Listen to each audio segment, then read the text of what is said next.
Hello and welcome to Improve Your Dating Radar.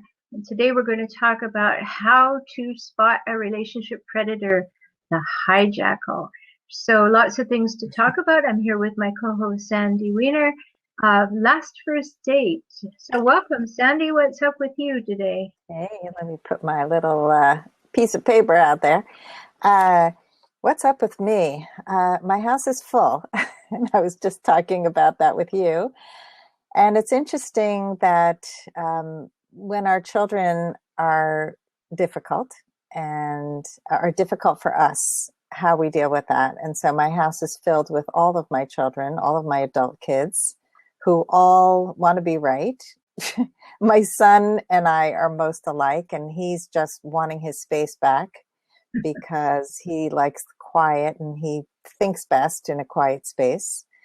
And so there's been a lot of pandemonium, and now everybody's gone and it's nice and quiet. It's great. How about you, Rhoberta?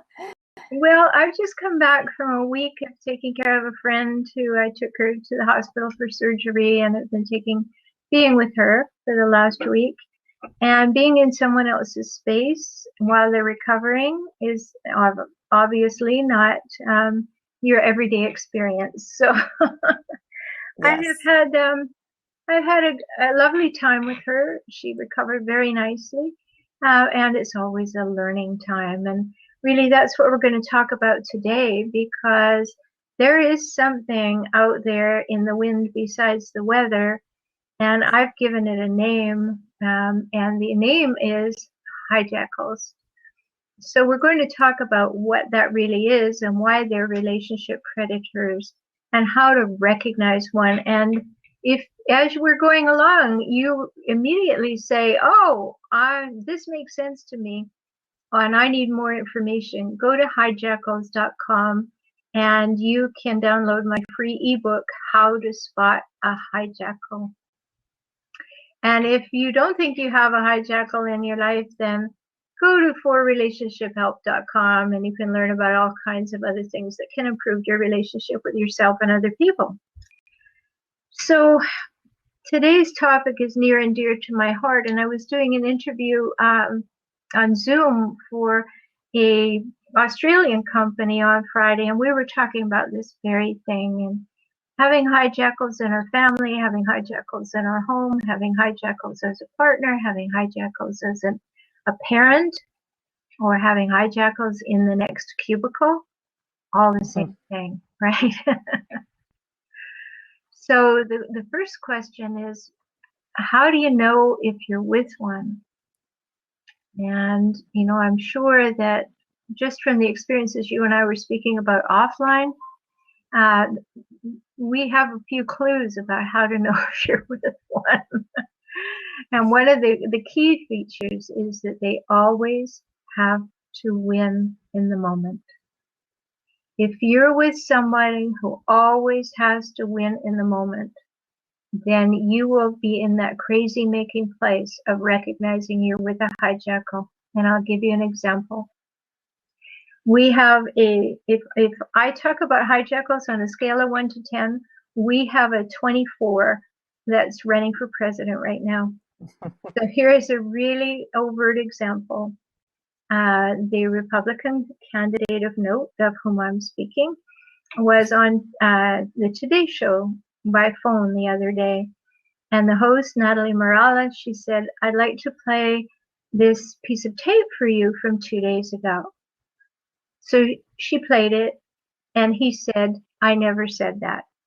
So hijackal number 1, denial. Okay. I had to win in the moment, so I said that to be right to that audience, to make my point, to win. But today, it doesn't sound good to me, so I never said that. Okay. Then she said, here's a piece of tape from yesterday. What about this?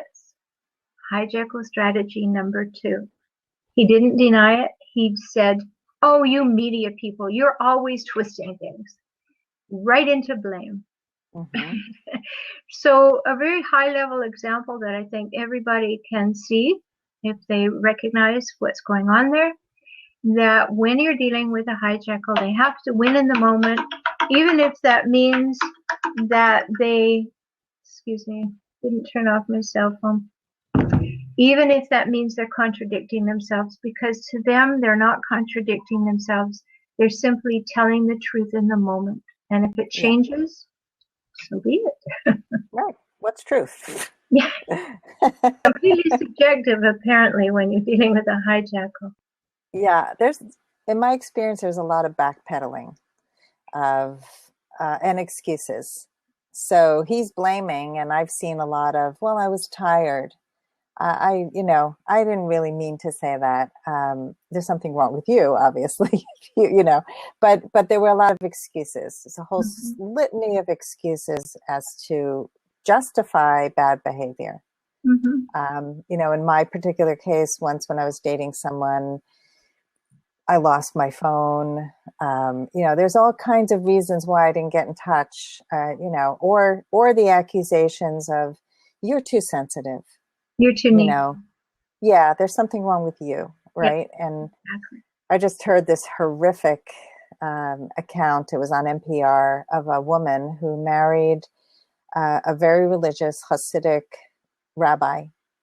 And she was very young. She was 19. She grew up thinking this is the ultimate. You marry this prestigious man and you try to become the best wife. And he was controlling and he was abusive. And then he started first with verbal abuse and then it became physical abuse. And she was pregnant with their first child and he would jump on top of her and pin her down and yell at her. And she ended up miscarrying the first child, and the baby was fine. The placenta abrupted very early on. And the postpartum depression and his denial and his never caring about her feelings. And finally, after giving birth to a second child and going through 7 years of abuse, she got out. And one of the most beautiful parts of the story was what happened to her at the end. And she started to tune into what made her happy, to doing what made her feel good for the first time, probably in her entire life. And so she was no longer just following the script of what religion wanted of her or what she thought that religion wanted of her. So maybe if you can talk a little bit about religious abuse and how people end up in controlling kinds of situations. Are you familiar with those kinds of situations? I am. And in fact, right now I'm dealing with a couple of clients who are dealing with endeavoring to remove their children, not complete, but in an equitable way, to have at least 50-50 custody time with their children who are with their hijackal, one with a hijackal mother, one with a hijackal father, who have absconded to Utah. Oh, wow. Yeah. And what happens there, of course, is that, if you're in the fold there, you are going to get all the goodies and the other person is going to be discounted. And so that's one example that I have right now. And I don't mean to say that's always the case. I'm just saying I'm dealing with these two people for whom it is the case. And because the hijackals in question happen also to be LDS, they're having a problem, a severe problem. But let's, I think, look more at the generality of that, Sandy, which is that if I'm living by somebody else's rules in order to be a better person, am I doing that because I don't know who I am and I don't know what I stand for? Or am I being very wise and figuring out if that is in fact what I believe, or am I doing it to belong? Because what happens for hijackal bait, is what I call people that hijackals prey on, is that they really like people pleasers. They really like people who will go along with them, who will. Let me just define hijackals. Okay, good. Hijackals are people who hijack relationships for their own purposes while relentlessly scavenging them for power, status, and control. So there are many instances that we've seen in the news of religious leaders who are relentlessly scavenging relationships for power, status, and control. And the people who are attracted to that are people who are, in the substance abuse language, we call them codependents. They're people who have not individuated in their personal psychological growth from being a people pleaser, which we all have to be when we're little so that the giants will feed us and take care of us and they'll like us enough to take us with them. And we have to individuate out of that to be, well, what's okay with me? What do I like? What do I believe? What do I want? What is appropriate for me to demonstrate and live my values? But if we go to a place that, as you were mentioning, is some kind of religious belief system or spiritual system or political system or whatever, and I don't come with knowing who I am, I go because I need to belong to a group that will give me approval, then I jump in and make other people wrong for not believing what I believe and not behaving how I am told I should behave. And we get into a kind of double whammy because we may have become a hijackal in our own life, and then we get into that situation, and then we look for power there. So then I want to move up. I want to get more powerful. I want to have power over people. And then we end up with things like Waco. Mm-hmm. Right? So, yeah.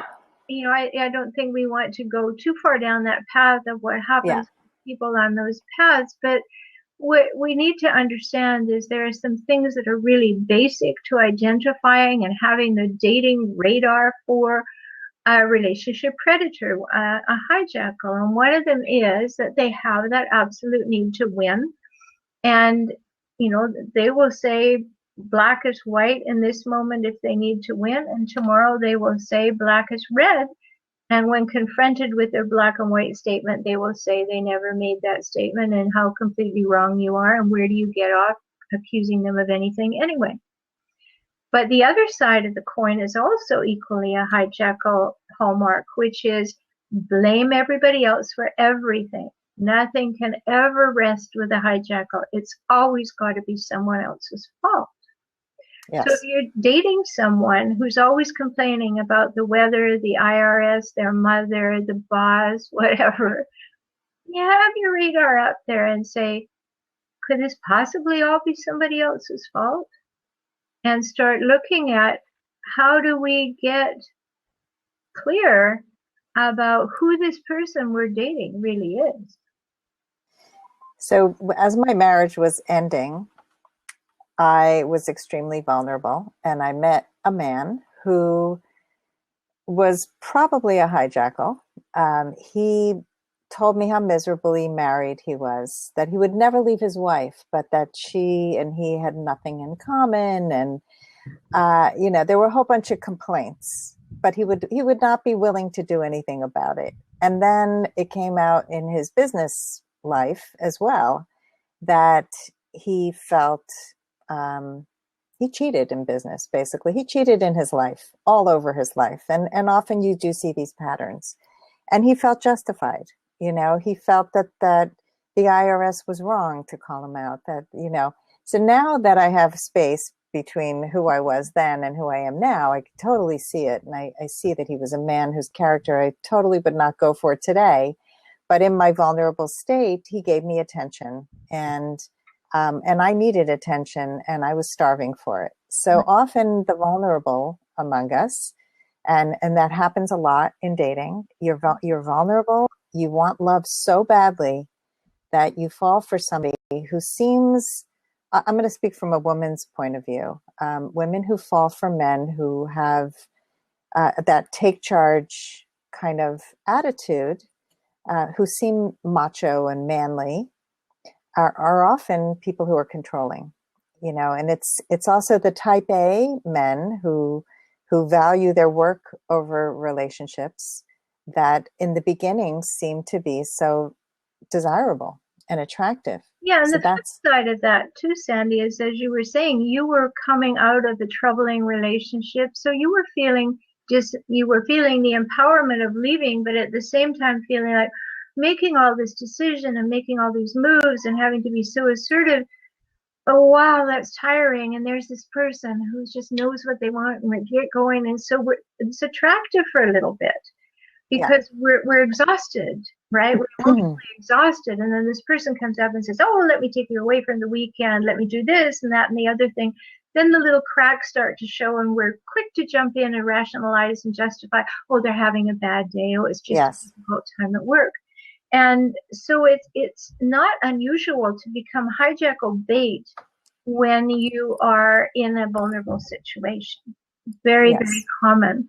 And I use that term advisedly, hijackal bait, because hijackals have a seventh sense. They can sense, scope out, smell, whatever word you want to use, a potential person who they can manipulate, control, exploit, and seduce. They just can sense it. And where they're really good at sensing it is in powerful, well thought out other human beings who are doing really well out here, but have some personal misgivings that are not showing up, but they'll find those soft spots and push on them. And they will exploit that. So you can be the most successful man or woman ever, and it looks all great, and a true hijackal can cut through all that and say, oh yeah, but I can push here, and you're going to say ouch. And if I push it a lot, you're going to get feeling less and less powerful, and I can take over. And we have to watch for that. Absolutely have to watch for that, because it happens. And when we're in a vulnerable state, you know, just the idea of getting out and going dating again can put you in a vulnerable state. Yes. So we're stressed, and we don't think we have to be on guard. We don't want to have to be on guard. And so we're not in defense mode by being on guard, but we have to be aware and alert. So we've talked about two things. They have to win, and because they can never be wrong, they have to blame. And a third thing that we talked about was the all or nothing thinking. You know, at one moment, you are the best thing that ever happened to them, and you cross them, and the next minute, you're the scum of the earth. Mm-hmm. Right? It's just, whoa, right? They just flip that switch. We call that splitting in the psychological world, that in order to be right here, I have to really think you're the most wonderful thing. And in order to be right over here, I have to think you're the scum of the earth. So they have this all or nothing or black or white thinking, or what we call splitting. And so if you're sitting in a restaurant dating somebody and they say, isn't this a lovely place? And they have the best food, and I'm so happy to have brought you here. And then the wait person perhaps is a little less than wonderful. Pretty soon it's, oh, I should have known better. This place is terrible. Having to be right, having to make that switch. And it goes far deeper than that. And another thing that we have to watch out for is that they traffic in ambiguity. You want a straight answer? Mm-mm. Why don't they give you a straight answer? Because you might hold them to the answer, and therefore they wouldn't be winning. So to keep you in ambiguity, to keep you in uncertainty all the time, great skill they have. So let me ask you a question, because I have a lot of people in my Facebook group, and here's a link to it if anybody is interested in joining. It's only for women, but it's facebook.com/your last first date. And it's a fabulous group of women who come there, and they talk about their dating situations. And they're not just complaining, because I don't allow that. They also share their wins, and there are many people who have found amazing people to be in relationship with, and I love hearing that too. There are a few people who are struggling with non-committal men, and this is a common thing. So I'm not sure if this classifies as a hijackal, but it's a there's one guy who's platonic with this woman. He pays an inordinate amount of attention to her, wants to be with her all the time. She obviously likes him more, and she stays with him because it's the best thing that she's got going. I think it's really bad for her to be around this guy. I don't think he's manipulating her because he's not promising her anything more than he's capable of giving her right now. But there is this, like, the words and the actions aren't completely matching. I find that a lot, where people will listen to words and they'll think somebody's really into them and they're not. So yeah, can we address that for a minute? Just that people falling for those lovely words and, and staying with hope, just hoping somehow they're going to come around, which is so high school, but people are still doing it in their 50s and 60s. Well, if you were in my consulting room, Sandy, you would see in 12-inch gold letters written on the wall what I think is the most important thing I can teach anyone. And it says, the truth is what you do. So my advice is to watch what people do, listen less to what they say. When what they say is in alignment with what they do, yay, you've got a winner. If you start to notice that what they say and what they do are diverging, leave. Right. Always believe the behavior, because behavior is our belief. Doesn't matter what we're capable of sounding so good about. Behavior is the telling thing. So always believe behavior, not words. I so agree with you. And a person's character comes out in their actions. And hopefully they're aligned with their words, but the actions are where you really can see. And I can tell you so many cases of relationships that they were going along and they were okay. And then the woman fell madly in love with the guy when her sister got sick with cancer and she saw how he showed up. And I've actually broken up with people because of how they didn't show up. It's like, I really can tell a lot about a person, according to how they show up in a crisis, how they show up when it's not just all beautiful roses, fabulous, because it's so easy to show up and things are good. And yes. And that's why I always tell my people who ask, and they don't often ask, but if they ask, I tell them this: don't marry anybody, don't even move in with them until you have lived one journey around the sun. 1 year. Yep, and totally people, agree. oh no, that's terrible. I know what I want. I'm, mature and I can figure this out. No, you can't. Not because you are not capable, but because you haven't seen them in all circumstances. In 1 year, you're going to learn the things that you were talking about. Events are going to come up. Losses are going to occur. Change is going to happen. Unexpected things are going to happen. Somebody may get ill. You need to see how this person responds to both the situation and to you in as many possible scenarios as you can before you commit to them. So agree with you. And you want to see, how does a person deal with traffic? I mean, something as simple as that is something you can tell early on. Do they have road rage? Yeah. I remember driving with somebody and I was so uncomfortable in the car with him.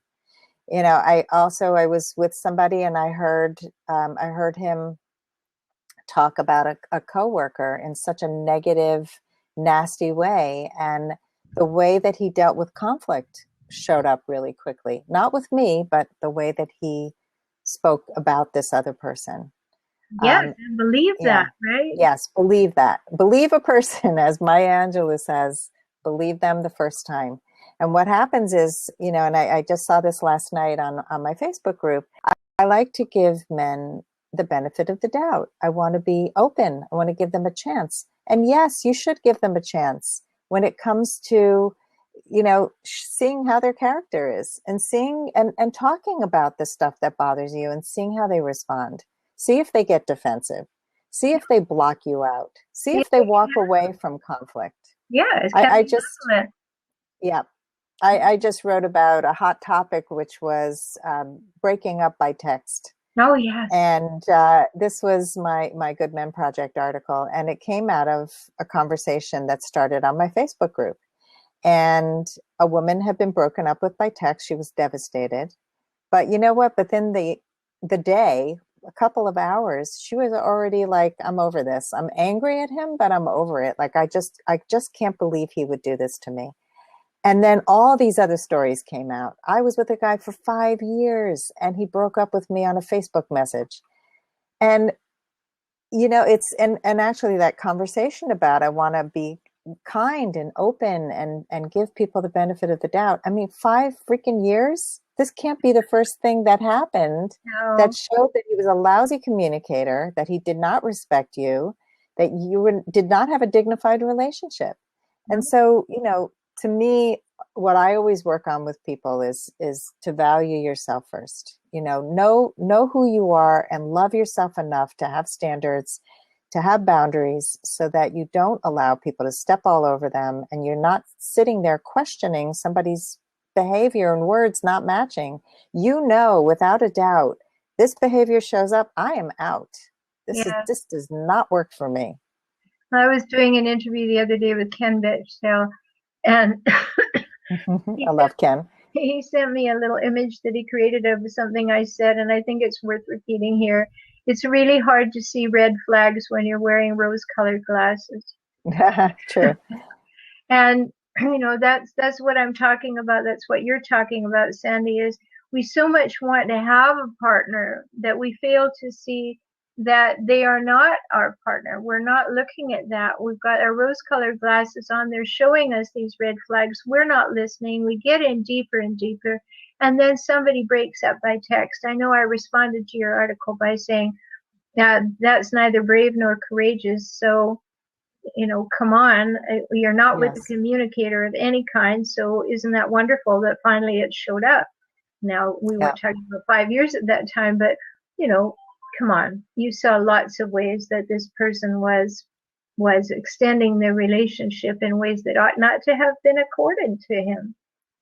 Right. So a lot of people say nothing showed up. I saw nothing, and I truly believe that they did not want to see it.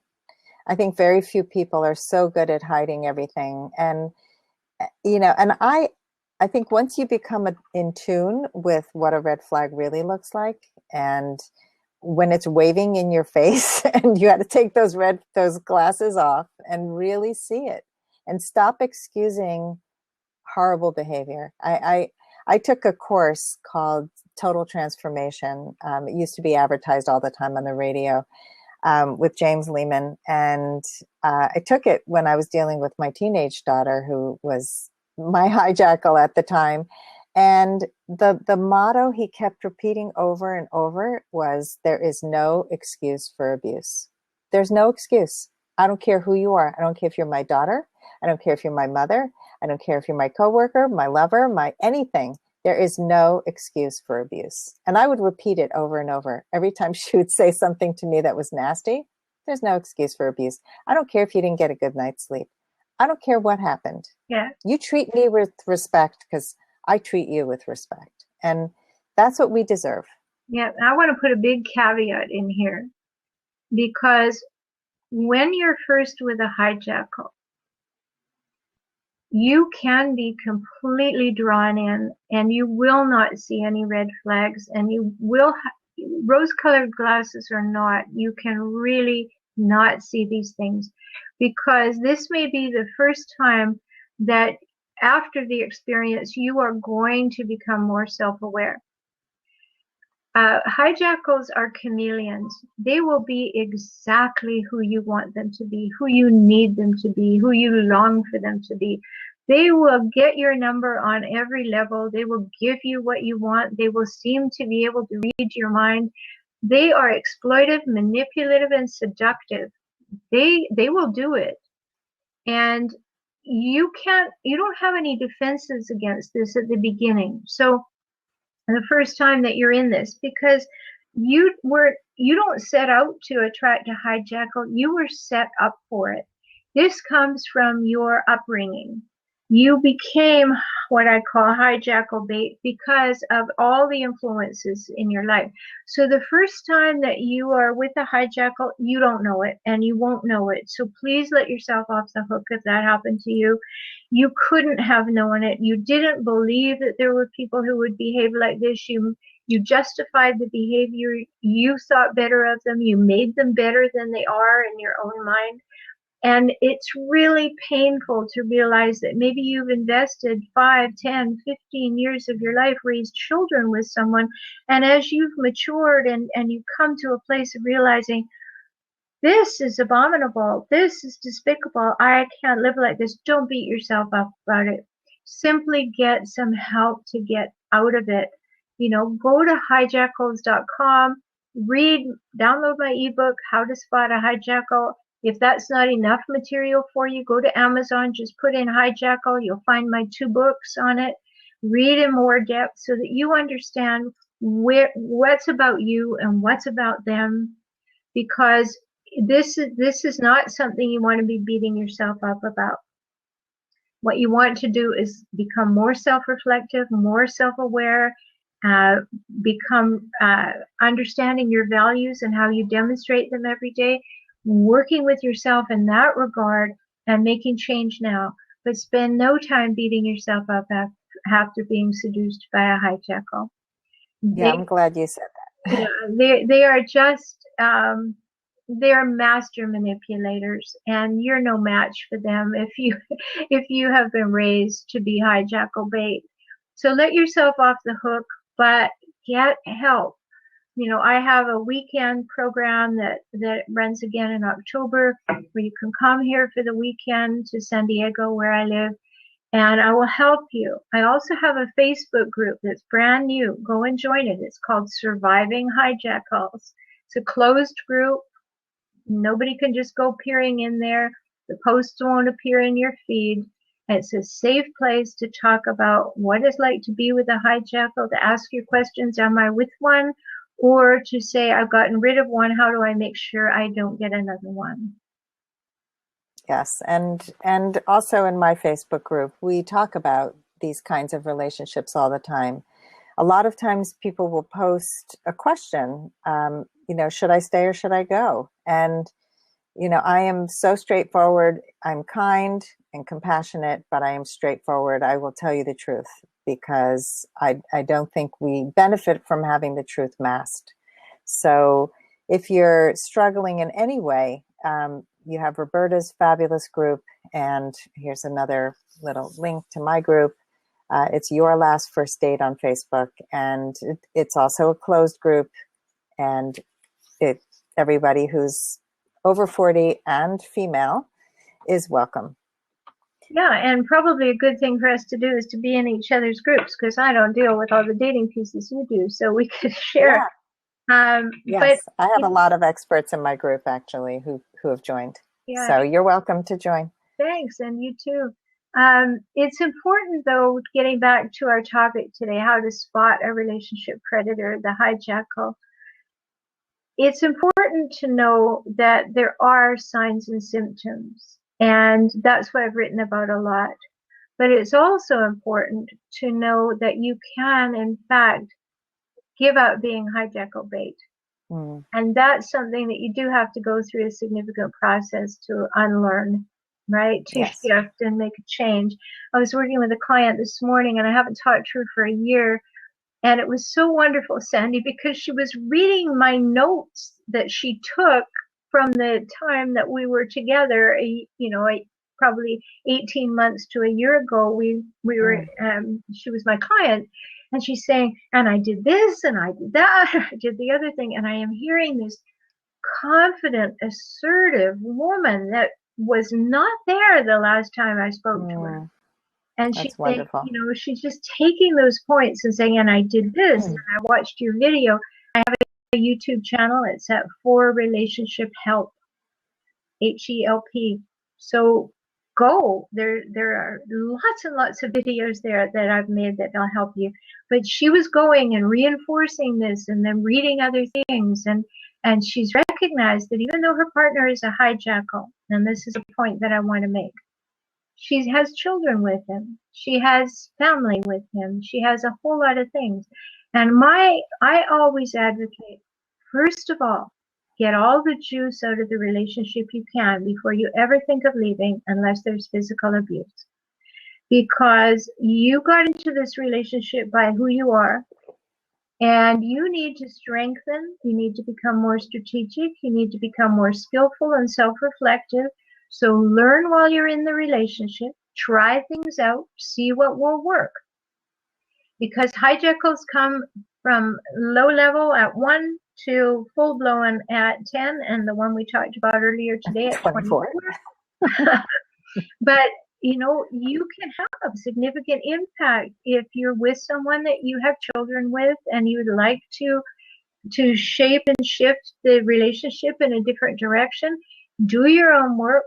Become the one who can put out the healthy situations, the healthy statements, manage conflict and communication in healthy ways. See what can change. I have diametrically opposed to one of my colleagues, as Sandy and I are both experts on your tango, who's always saying, ditch that person, run from this person, do this. No, I don't think that's a good starting place unless there is physical or sexual abuse. I think become self-reflective, become self-referent so that you can learn who you are and how you got into this situation. Practice new skills. Do everything you possibly can, because you're teaching your children new ways while they're watching you. And that is imperative. Otherwise, their mirror neurons are just picking up a whole lot of dysfunction. So you become the strong person who can make the changes and demonstrate for your children that. And if the relationship can change, it will change then. And you can make a decision when you have done all that is possible for you to do. And the second part of that is, should you decide to end the relationship, you will go on a much healthier person, able to not get into another hijacker relationship because you will no longer be hijackal bait. Yes, and I have to say that usually there are strings of hijackals in your life, and until you really start to do this work, you sometimes don't even recognize that your friendships were hijackals. If you've gotten out of a relationship with a hijackal, and I noticed this not only with myself, but also with many of my clients, that I remember way back when I first started doing this work, I had a woman who was letting this woman stay in her house, and the woman never left. That kind of person who just didn't appreciate, never left a mess, and the woman didn't know how to speak up. So I worked with her on just the friendships in her life and really recognizing all the hijackals that still remained in her life, and how that she needed to really work on her own behavior and taking responsibility there. So I do a lot of that work too. I love helping people empower themselves and learn how to communicate effectively and teach people how to treat you. And often we have no idea. These are life skills that are so important in our lives. And I have to say that one of my biggest fears in leaving my marriage was, like most people, was what the effect would be on my children. And at the end, I just needed to save myself. I knew that I could help my children along the way, but I couldn't just keep waiting for that magic day that would come when it would be okay to leave. And I certainly didn't want to wait until my children all graduated high school. And I worked hard. I worked very hard on my relationship. I went to therapy many times. You can't be the only one working on the relationship for it to work. So yes, I did the work, and I transformed tremendously after my divorce. And the wonderful thing is that my husband started to change as we were divorcing. He started to learn communication skills, which really helped our divorce process really go much more smoothly. And my kids are really good at speaking about feelings and needs and advocating for themselves. And so to me, it's a success. I didn't just leave them in the lurch. And, my daughter said to me today, why'd you buy such a big house? And I said, because I wanted you all to be able to stay here. I valued my relationship with you. And there are plenty of people who get divorced and never have space for their children. I mean, they're giving messages to their kids, but that's another topic altogether. Um, but I just think that, we have to take care of ourselves first. And, and we take responsibility for how we have let people treat us in our lives. And once you really understand what you can do differently, that's the only thing you really can control. Exactly. And that was my point earlier. And just as we're winding down here, I'll just give you one more way, especially when you're dating, to figure out if you may be with a hijackal. And that is one of the hallmarks of hijackals is what I call incredulity. If somebody you're dating does something or says something that you go, what? Who does that? Pay attention. Big sign. Not go rushing to make a rationalization or a justification or be compassionate and understanding to the nth degree. If you have jaw-dropping moments when you go, whoa, nobody does that, you're right. Carefully take note of that, because hijackals traffic in incredulity, and they get away with stuff because you're not calling them on it. Now, let me say something about that, because that word shouldn't have come out of my mouth without this added piece. Never call hijackals on their stuff straight out, because all they will do is fight you. Yeah. But I'm talking about you identifying it within you, not calling them out on it, but calling it out to yourself. Oh my, that's just what Dr. Shaler said. That's jaw-dropping. It's incredulous. I better take notice of that. And remember too, if this is all making sense to you, rush right over to hijackals.com and download my How to Spot a Hijackal ebook. It's free. And join in at Surviving Hijackals on Facebook if you are working your way out of a relationship with a hijackal, or you've done it and you really want to make sure that you're clear and clean and no longer hijackal bait. Sandy, I think that we've hit some really high points today that are more in depth than just regular dating tips. What do you think? Definitely. I go deep with my clients. So this is typical stuff that I do talk about.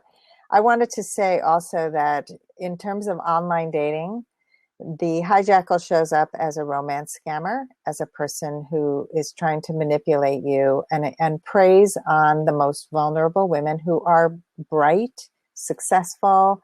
These are not idiots. These are really bright women who have fallen for these kind of hijackal romance scammers. And it just triggered when you said, don't fight back. I remember when it happened to me once was enough. I learned to recognize the signs. Like you said before, if it happens to you, it's okay as long as you're learning and recognizing the signs. So I write about it. I talk about it.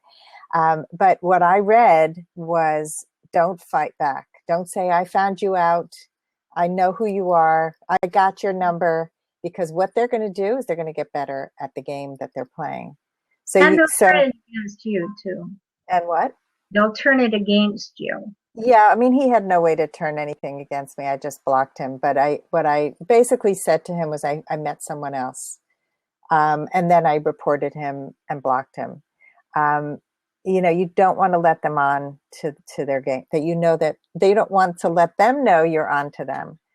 So whether it's online or offline, please take care of yourself. And I also just want to put a caveat out that we shouldn't go around dating with our heart closed either. And you kind of alluded to that before, that dating is about vulnerability. It's about being open, but you want to come armed with the signs, the red flags, the things that are really, really toxic, that really are bad for you. And don't get involved with people like that. And I want to say also that people who I've broken up with or stopped seeing because I recognize these signs, they've wanted to stay my friend. And I have said, no, it is clean. You are not my friend. And that's why I don't want to be in your life. You have not shown up as a friend. So be really clear. Why do you want to collect people like that in your life?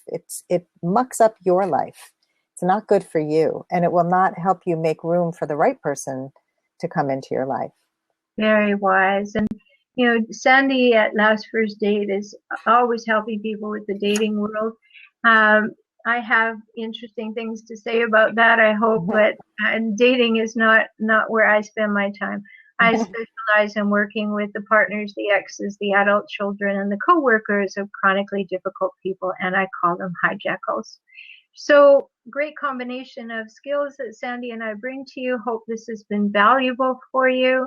Nice to see you all here, and please subscribe so that when we're on again in 2 weeks, you'll be here with us. All right. Great All to right. see everybody. Good Have to a good see day. you too. Bye-bye and talk soon. Bye. Bye-bye.